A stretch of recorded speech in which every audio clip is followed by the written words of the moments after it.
আমার না হলে আমি বাঁচব না। তোমার জন্য আমি কত কিছু করলাম, তারপরে তোমার মন পাইলাম না। এই কথাগুলো বলে ফোনটা কেটে ফেললাম।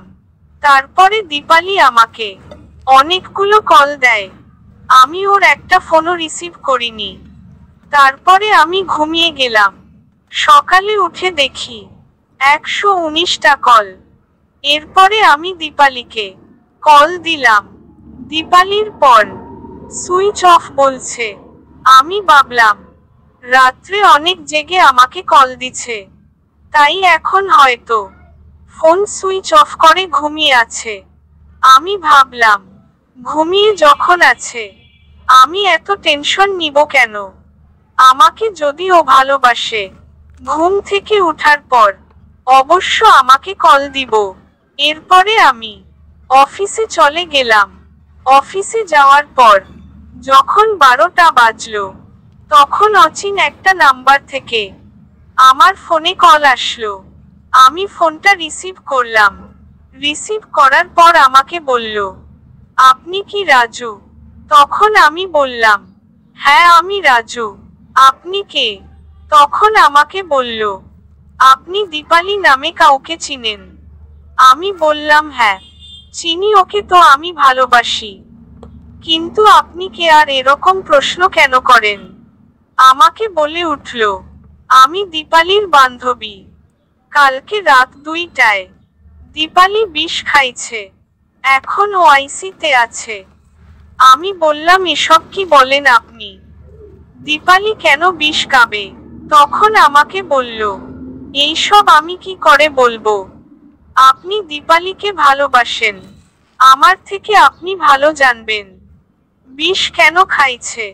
তখন আমি মনে মনে ভাবলাম, কালকে আমি দীপালির কল রিসিভ করি নাই, তাই হয়তো ভাবছে আমি হয়তো আত্মহত্যা করে ফেলছি, এর জন্য হয়তো বিষ খেয়ে ফেলছে। আমার একটা ভুলের জন্য দীপালি আজকে মৃত্যুর শয্যায়। আমি যদি ফোন রিসিভ করতাম, তাহলে হয়তো দীপালি বিষ খাইতো না। এরপর দীপালির বান্ধবীর সাথে কথা বলে ফোনটা কেটে ফেললাম। ফোন কাটার পর আমি অফিস থেকে বের হয়ে গাড়িতে উঠে হাসপাতাল চলে গেলাম দীপালির কাছে।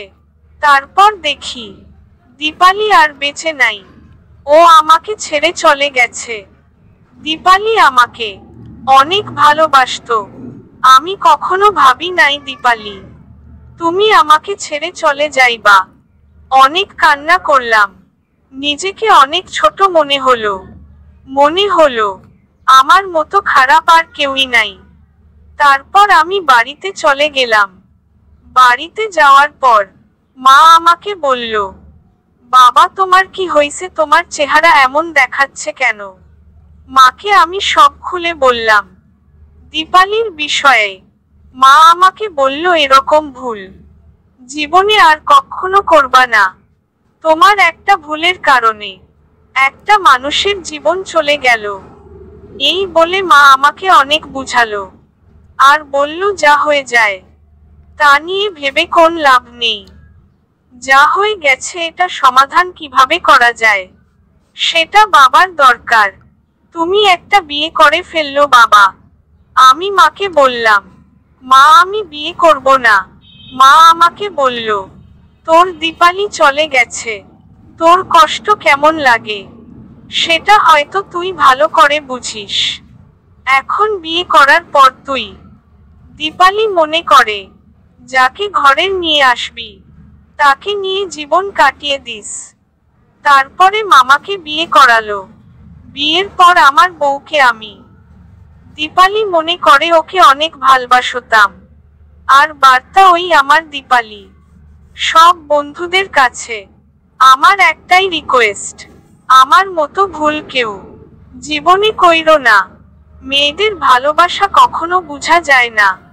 তোমাকে অনেক ভালোবাসে, কিন্তু তুমি কখনো বুঝবা না সে তোমাকে কতটুকু ভালোবাসে। বন্ধুরা, এই ছিল আজকের গল্পটি কেমন লাগলো কমেন্ট করে অবশ্যই জানাবেন। এই রকম আরো নতুন ভালোবাসা গল্প পেতে আমাদের চ্যানেলটা সাবস্ক্রাইব করে রাখুন। ভালোবাসা দিয়ে পাশে থাকুন।